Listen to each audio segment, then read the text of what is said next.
This is the final episode of the Gillette Labs Performance Rankings. You know, that wasn't an All-Ireland winning performance. Probably should have won the game based on their second half performance. Is it a step too far to say it was the performance so far of the World Cup? Maybe not. OTB AM's Performance Rankings with Gillette. I'm scratching my head. That performances was just lacked that intensity. I picked a really bad time to call it quits, because this Aston Villa narrative over the course of the season, this would have been a very entertaining thing to be kind of have a front row seat to Aston Villa TV, which OTB can often be between yourselves and Mick over the next few months. And I just hope that Stephen Gerrard hangs on for the sake of the OTB AM viewer, because I suspect that things will be quite interesting around here. What do you want to say about Stephen Gerrard, who is in at number 5, the reddest of the red this week? He appears to be out of his depth, right? It doesn't look like there's a plan in place to wrestle back control of the situation, and it's now been long enough. It's sustained over the end of last season and the start of this season. You can't overreact, it's only the first game. You can't overreact, it's only the second game. You can't overreact, it's only the third. Oh, Jesus, this isn't getting any better, is it? And so the midweek fixture this week is Arsenal, and the weekend fixture next week is Manchester City. And then after that, it's Brendan Rodgers. If Brendan Rodgers is still in situ, he might be, he might not be. He might have won 2 games in the meantime, and Brendan Rodgers might be the one who, like, I should be the next Liverpool manager that everybody talks about. So it doesn't end well for Stephen Gerrard at Aston Villa. I think we can all agree on that now, that what we're witnessing is some kind of managed exit, surely. What do you want him out before the 2 tough fixtures? Well, it depends on who's coming in. Like, the list of next Aston Villa manager, Phil was making the point outside. What could happen is that Brendan Rodgers gets fired before that Leicester game and then gets the Villa job, and so that's one. I mean, could they go back to the old firm and get the right guy this time? Probably not. Is Ant Postecoglou going to come and take that? He probably isn't. Just get Van Bronckhorst at this stage. Probably not. Would Brendan Rodgers take the job? Do we think that, if he gets sacked from Leicester? If he gets sacked, but are we not saying that Leicester's fault lies in a different place than Brendan Rodgers? Obviously, the managers to take blame, but they haven't signed anybody. Yeah, so I would definitely, I would say there's uncertainty there in a way that there isn't at Villa. Like, the Villa owners are putting money in and they're trying to sign players. It just feels a little bit haphazard. The recruitment has not been hugely impressive in every step of the way. There's players who they've signed who basically have never played, and they've a bloated squad at the moment. And they've players who Ajax are trying to replace Anthony with, one of the Villa wingers who never plays for Villa. And you're like, maybe somebody at Ajax knows a bit more about football than somebody at Villa at the moment. Is there a possibility? So anyway. Yeah. Well, I mean, I'm not sure. It's interesting that you say that Aston Villa are well-resourced and they have a good structure that would be enticing to someone like Brendan Rodgers. It also means that the blame is squarely at the door of Stephen Gerrard. Are we seeing new things that have developed even from week 1 and week 2? Is the fact that new bad things? New bad things is what I mean. Are the bad things that continue to be bad?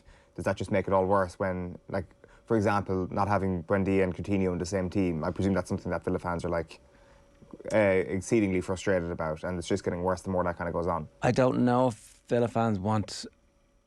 I don't know. I didn't go on after the West Ham game to check exactly what the consensus was in the selection, but Buendia has been disappointing. Yeah.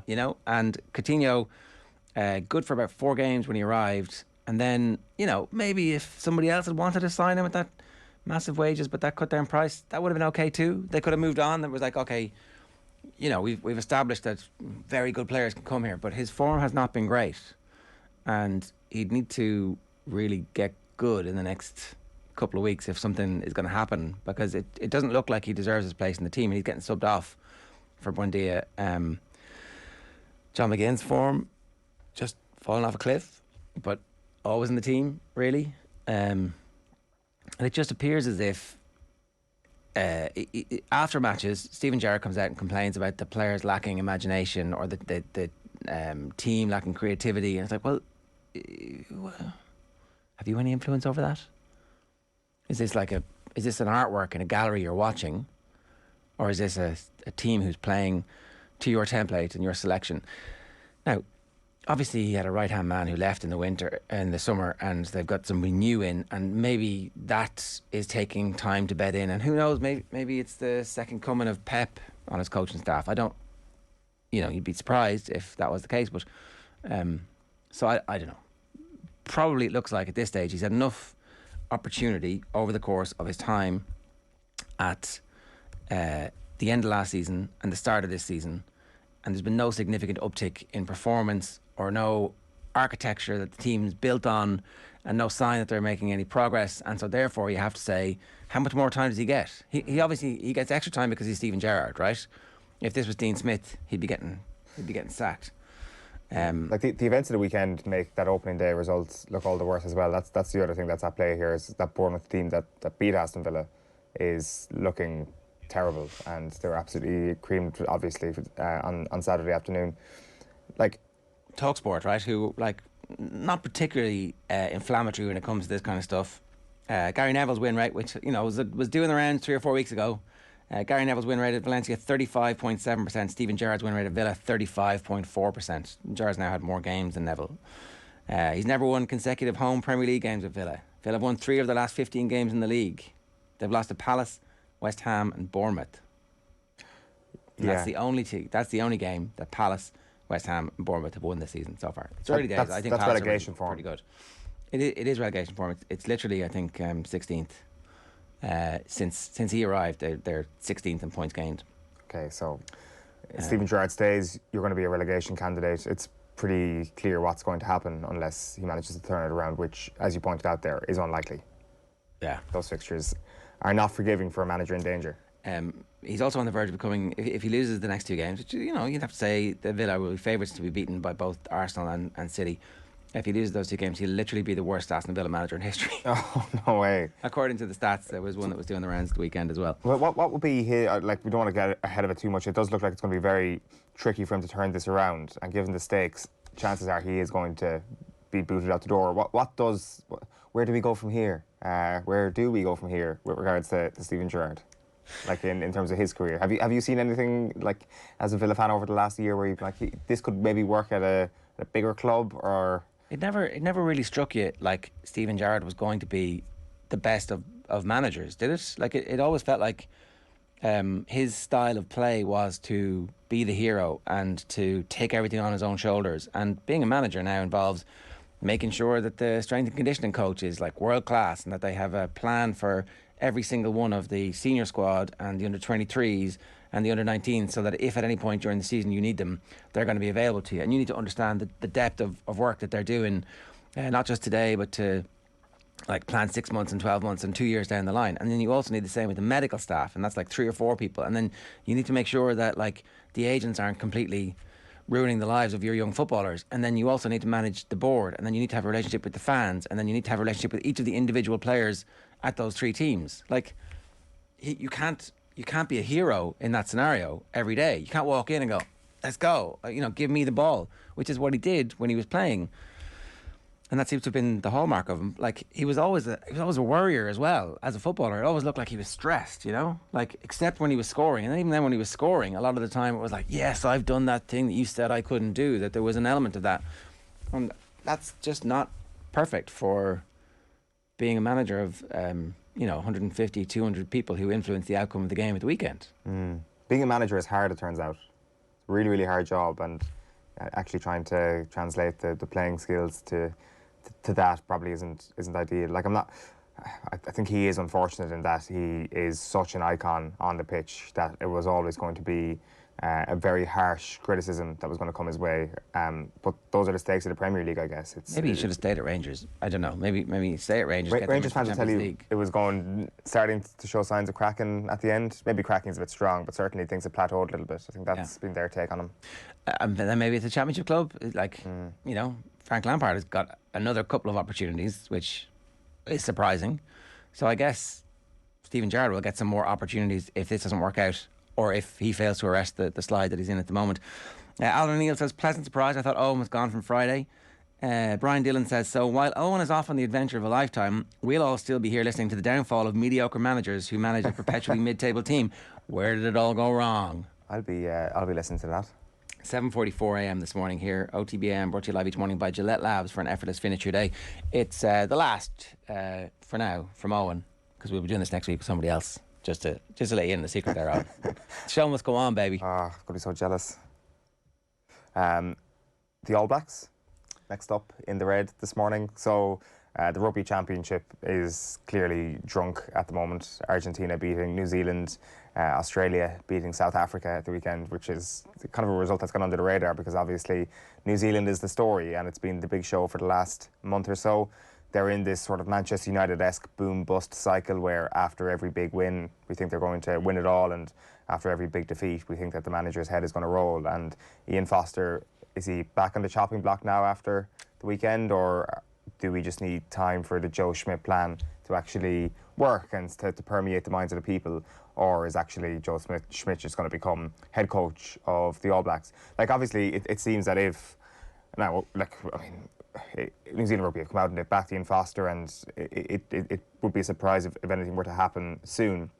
But if he wasn't to be All Blacks coach in a month's time or whatever, it does seem it's going to be a straight shootout between Joe Schmidt and Scott Robertson potentially for that job. And after the game on Saturday, Michael Cheika was talking about his flanker Pablo Matera, who played a full season for the Crusaders this year, and he says, I think the Crusaders have made, this is Cheika, I think the Crusaders have made a really huge mark, and Scott Robertson has made a really huge mark on Pablo. Just the quality of the franchise and the coaching here, he comes back a heap better mentally and technically. So Michael Cheika, I'm not sure was that deliberate or not, you know, talking up Scott Robertson in the aftermath of beating the All Blacks. And he also had like a little bit of a pop back at Ian Foster when Foster was complaining about the refereeing, and he kind of like accused him of sour grapes as well. So the beef may be a little bit real between Michael Cheika and Ian Foster. He certainly thinks that Scott Robertson would be a good coach. I do like Cheika. He's kind of always aware of everything he's saying, and very compelling character. And now is turning the Pumas into something really interesting, like himself and Contepomi, you know. I don't want to see them on the opposite sideline. Especially don't want to see them on the opposite sideline during a World Cup. Yeah, like that's the thing about next year's World Cup exit for Ireland, is that it'll at least come against a good team. It's not going to be like this Argentinian team that are on the upward trajectory and are probably going to take out a big fish. There's just something more painful about losing to Argentina. But like, I mean, in a way, they've kind of ruined our year anyway, because like this was supposed to be Ireland's moment. Yeah, and it turns out everybody can do it. This was supposed to be our great national arrival for 2022, and yeah, everybody's just doing it. Like it is remarkable. So some of like Argentina failed to get up within 15 points, something like that, maybe 12 to 15 points in New Zealand at any point in their history. Never mind actually beating them on New Zealand turf, and then they managed to go and actually beat them on the day. So yeah, it was a remarkable result for them on Saturday. Yeah, okay, so we will talk more about this over the course of the week as well, and we'll get Alan Quillen's thoughts on it a little bit later on. I don't know, can you sack Foster a week after you're like, oh, he's our guy now because we've had that win in South Africa and that's all we needed and we've got Joe Schmidt in the team, so everything's sorted. Can you then come out a week later and go, well, we didn't know Argentina were about to beat us? I mean, you didn't tell us that, lads. Yeah. Is that the bit where you go, okay, you're fired? It's too late, is it? Well, I think it would be, there will be egg on their face if they did a U-turn now. Like, I think maybe the whole Erasmus is playing chess thing is probably starting to come true a little bit. That's, you know, like clearly the South Africa team has not played as well as they possibly could over the last 2 weeks or the last 2 rounds. So I think maybe South Africa have kept Foster in a job and potentially have opened up the pathway for them to be beaten at next year's World Cup. Overall, I felt they got away with some stuff at the breakdown, not releasing the ball carrier on the ground. We weren't able to deal with it, said Foster. It was an area we got hammered in the penalty count at critical times. I'm a little bit bemused by that. Cheika, well, he'd be an expert on it because his team do it all the time. So, he should know. I do love that. Right, what's in the amber?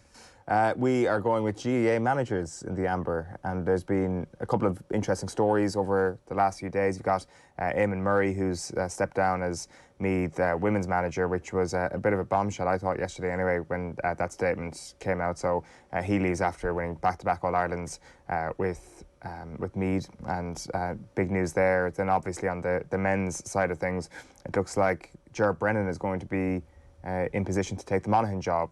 Reports that he's been now linked to the job after a couple of people pulled out of the race to become the new Monaghan manager.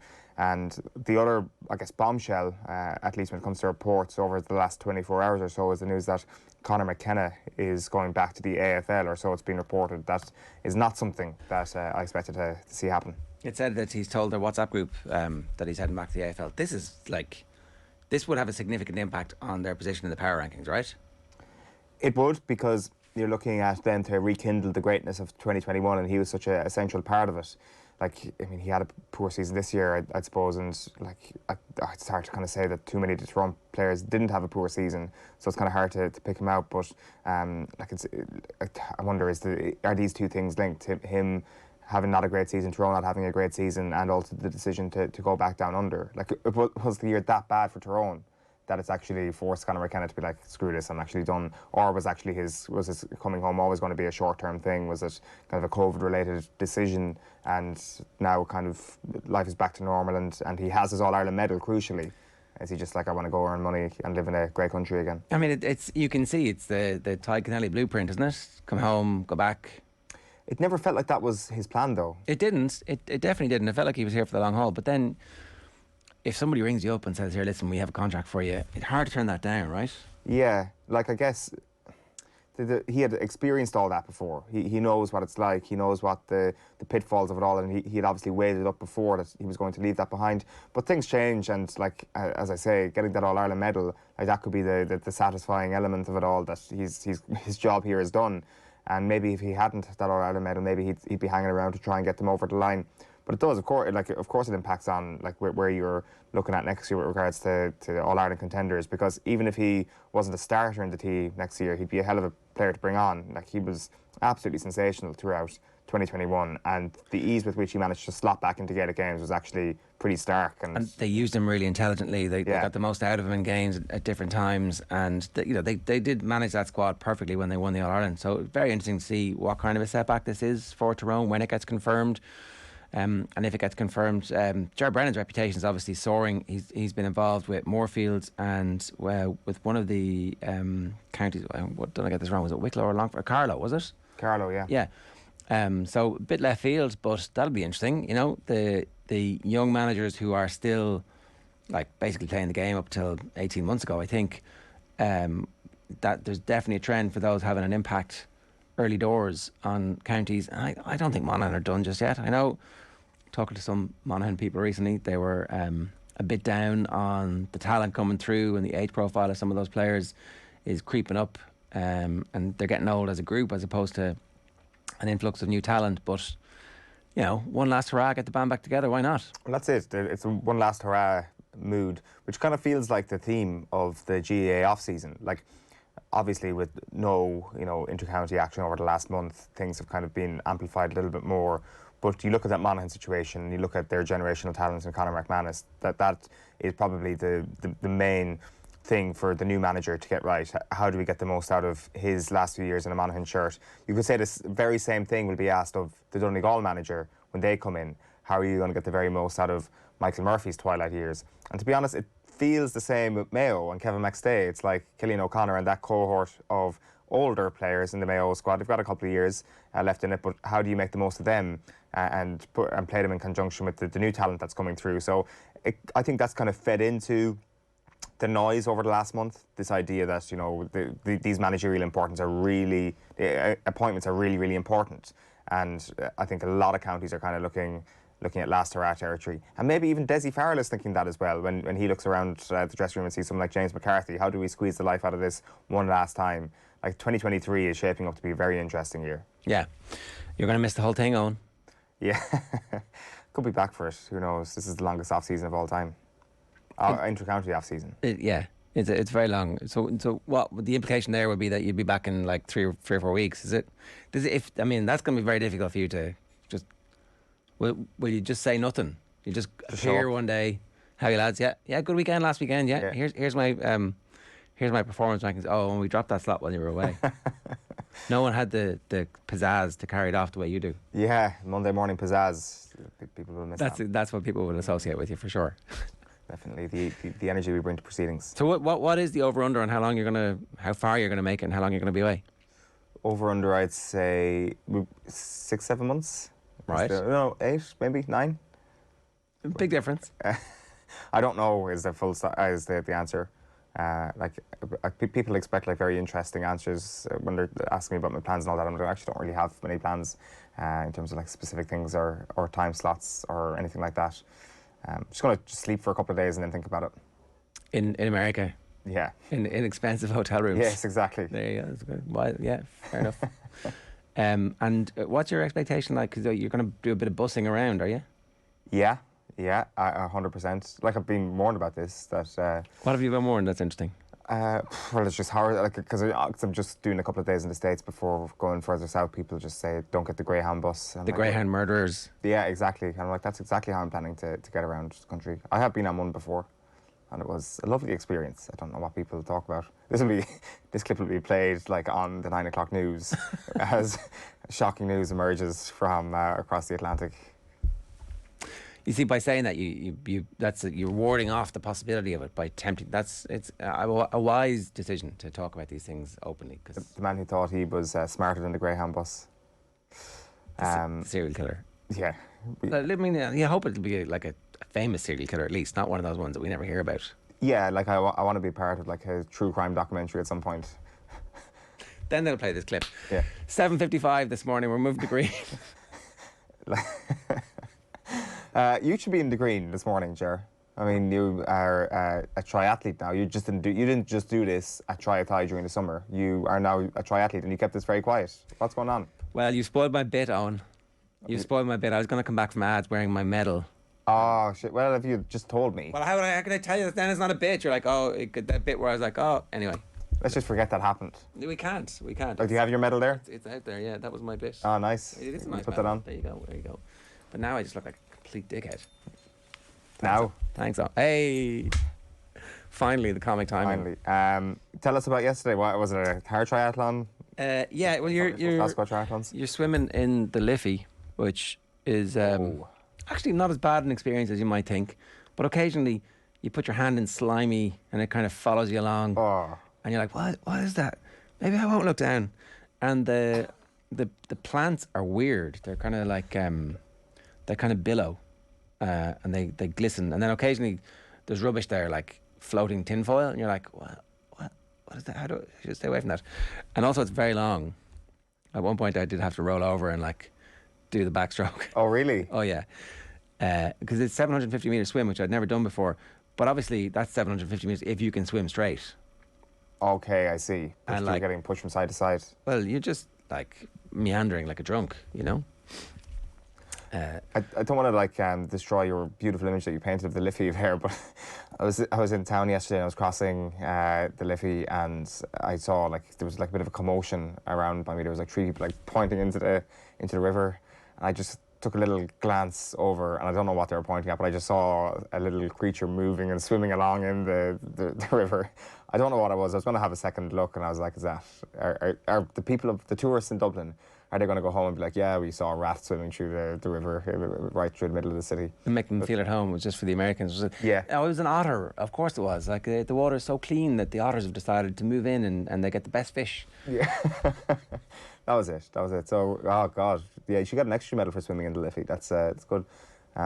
And you managed to finish it, no problem? I wouldn't say no problem, Owen. I would say that I'm absolutely in bits right now. But I did finish it, which at various stages, because you had your drinks on Thursday night, which was not ideal preparation. And then a friend of mine had a gathering on Saturday afternoon, which I attended and probably shouldn't have, but I did. And so I would say not doing a triathlon with a hangover is definitely to be preferred. But also I had to fix a puncture at 7 a.m. on Sunday morning. I was in no fit state to be doing that. So...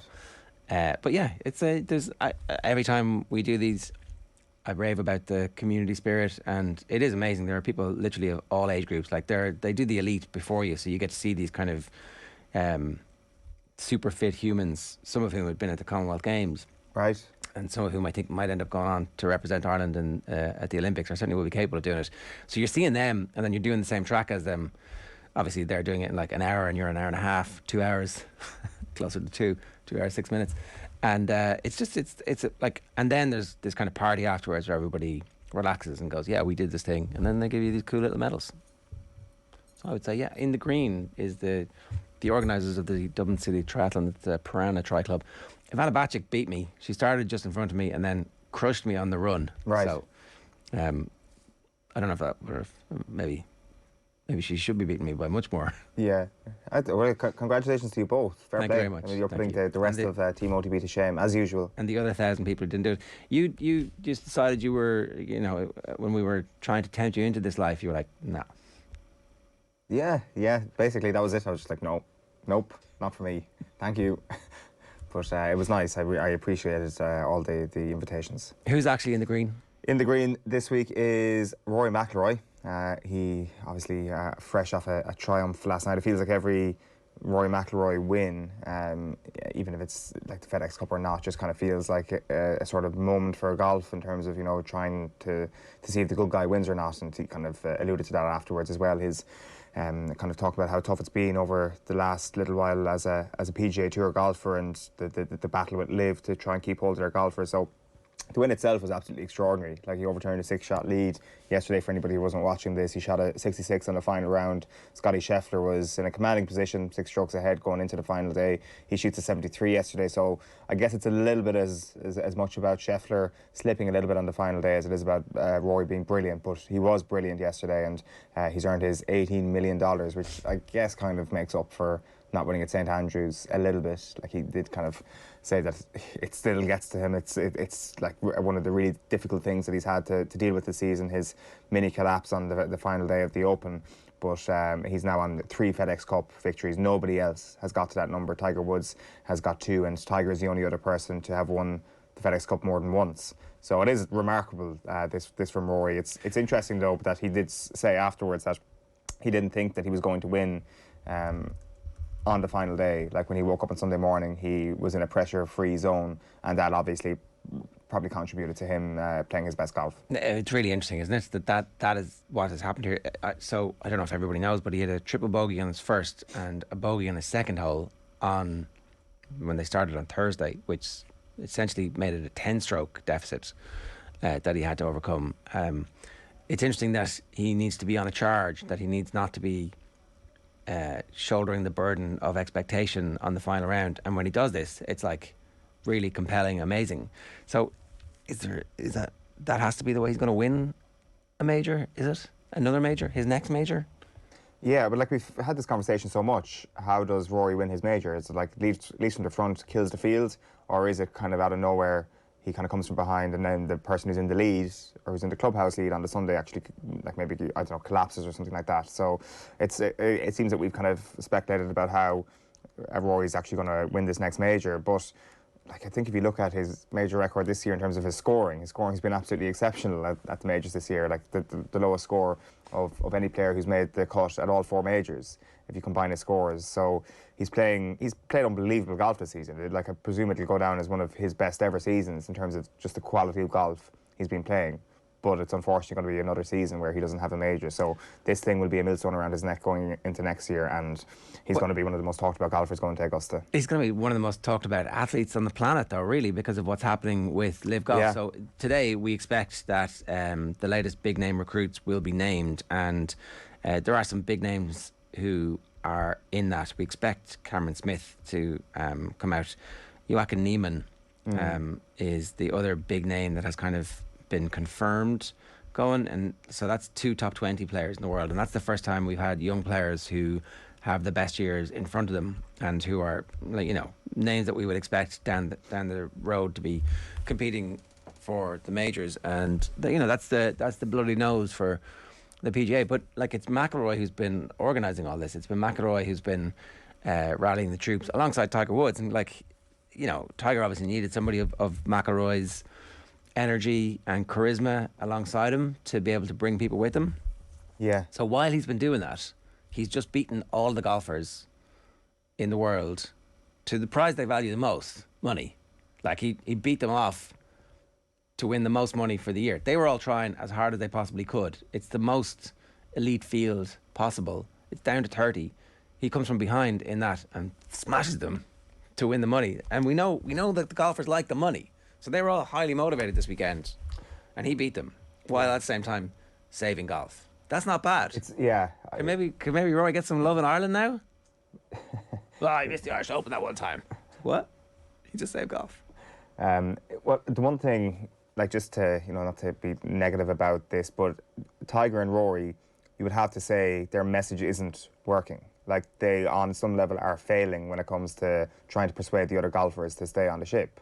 Like, with the Niemann news is more significant than I initially thought. Obviously, he's a phenomenal golfer, but like, Niemann would have been part of the players' meeting last week in a room, sitting in a room with Tiger Woods, and Tiger Woods is telling you, please stay for golf. I'm not sure what Tiger said, but I would have thought that if you at least get people in a room and you're Tiger Woods, you've got a very good chance of keeping them. And Niemann has slipped through the net. I think his departure is significant. I'd say he'd already made his mind up, though. I think, you know, the contract offer must have been in He said place. he hadn't. Like, he was on Golf Channel on Friday saying, I haven't made my decision yet. Do you know, a lot of them, like, was it Brooks who was like, I don't know, I haven't thought about this, and then, you know, Monday was like, hey, you got me. A nine-figure offer for Joachim Niemann is what we're told. That is bonkers. So, you know, so it's possible that maybe he hadn't made his mind up fully, but certainly the jury was like dropping the verdict over to the judge, and like the judge is having a little sneaky look on 1, 2, 3, 4, 5, 6, 7, 8, 9 figures. I have to think about this one. You know, that's what happens. Yeah. Niemann's looking at McIlroy's 18 mil yesterday and being like, that's cute. Well done, Rory. I got it last week. Yeah. Yeah, this is only going one way, really, and like there was other reports over the course of the weekend as well. You've got like Mark Leishman, Tringale, and Harold Varner moving as well. Tringale, I think, has actually confirmed that he's moving. So Cameron Smith and Niemann, the two big fish that they're about to catch this week.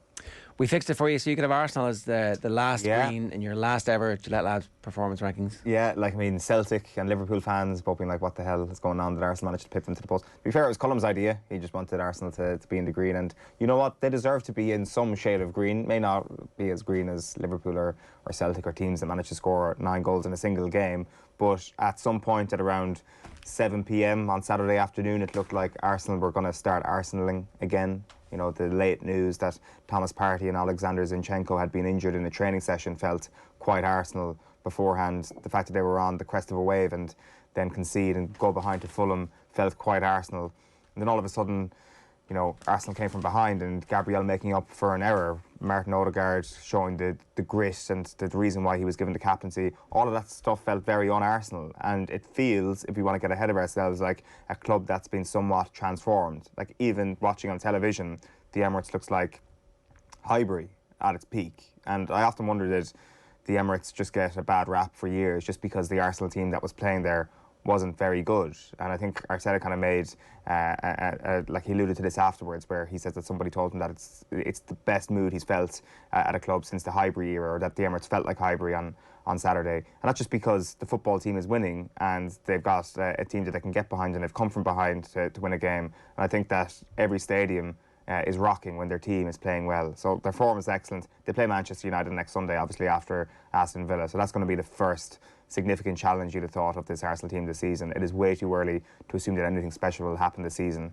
and the objective is very much the same as it was at the start of the season, which is to get top 4. But they're looking, there's just an element of grit about how they had to win on Saturday night. But as Richard Keys said, it's Fulham. Stop celebrating, Arsenal fans. It's Fulham. Did he? Oh yeah. Oh well. On beIN Sports, yeah. Fulham are pretty good, right? Fulham are going to be tricky this season for a lot of teams. They've got a lot of things that you would want to be a team who finishes 12th or 8th, and they're going to take points from better teams than them. And they already have when it comes to Liverpool, for example. So they've definitely proven that they're going to be a kind of like a pebble in the shoe of a lot of teams this season. But yeah, no, the big takeaway is just kind of that post-match atmosphere at the Emirates. And sure, your angle on it can be, you know, they've just won a league game. That should not be the atmosphere post-game. But my angle on it is, look at this place compared to the library atmosphere that would have existed 5-6 years ago in that place. The other thing is, it feels sustainable, that there has been a plan. They have recruited according to the plan. The players who are coming in know that they have certain expectations to meet. They got rid of all of the rotten parts of the changing room, and there's a clear structure and a clear boss, and everybody knows what they're supposed to be doing. Like, I don't know how good he's going to end up being. I don't know how maybe the documentary changes things and changes people's perceptions, but the collection of young talent they have can continue to get better. This might not be their peak, and they can continue to add players, and it looks like they've backed him with massive amounts of money. Yeah, and if they manage to add another piece of the jigsaw before this window is done, obviously we're only a couple of days away, then you think that it could be quite a special season. Like if they manage to get Yuri Tielemans, for example, it's just that area of the pitch where Arsenal maybe need another body or two. And if they can just bolster that midfield just that little bit more, they can definitely have a real crack at the Europa League and at the same time properly challenge and get third or fourth spot in the league. But I think Arteta was asked about possible title challenge on Saturday, and rightfully he was like, it's way too soon to say. They've paid no one yet, to use that phrase. Yeah. All right. Was there an honourable green? We had something in the green until Rory McIlroy overnight. Yeah. I mean, the Aviva Stadium was in the green for giving away free pints. I wasn't there myself, so I had massive FOMO. This is Adrian Barry's video. Adrian Barry was told that there was a rugby game on for Leinster, and there was free cheese. American football. There was free cheese, and tell us what this is, though, and explain what this is. But there was other videos doing the rounds as well of what is known as a cup snake, where you take your reusable cup and you pop it into another reusable cup, and on it goes until it forms a snake. And it had actually reached one point in the Aviva where the snake had managed to go between two tiers of the stadium, and there was a massive cheer when the cup from the upper tier managed to go into the cup from the below tier. So this is a high watermark of sporting action. I got a push notification off the ESPN app on my phone on Saturday, and it was like pints galore in Dublin, free bar and all that. And this is perfect international marketing for the city of Dublin. I mean, this is just such a big win for everybody involved. That's the thing. You can imagine that there is somebody somewhere with their head in their hands going, "Oh my God, this is a disaster," and then afterwards everybody's like, "Well, we're definitely coming back next year." Yeah, the publicity was not a bad thing. The game was pretty extraordinary. When I was out and about on Saturday evening, got chatting to a few Nebraska fans who were absolutely fuming with how things went for them. When they were up, it was 28-17 midway through the third quarter on Saturday night, and their coach, Scott Frost, called for an onside kick despite the fact that they were leading by 11 points. It went badly wrong. Northwestern easily recovered the kick at the Nebraska 44 line and scored 5 plays later, and they turned it over to beat them 31-28. So there's a lot of people who came here, and after week 0, it's kind of like Aston Villa at the moment. They're already like, head coach, he's got to go. They're not happy with how that thing turned out at all. Yeah. And people blaming, saw one tweet, it was like, the Northwestern head coach is Pat Fitzgerald, and he's Irish, and the Irish officials were always going to work in his favour. So there's perfect levels of sour grapes out there. It was an absolutely massive success, I think, all told. Next year's Notre Dame Navy, and then we'll see what happens after that. But it's going to be firmly established. And here's the thing, there's not much other sport on, big time filling stadiums that everybody's going to be able to go to in August next year. So they have the pitch emptied for whatever reason. Right, that's this week's Gillette Labs Performance Rankings. OTB AM's Performance Rankings with Gillette. Now, a reminder,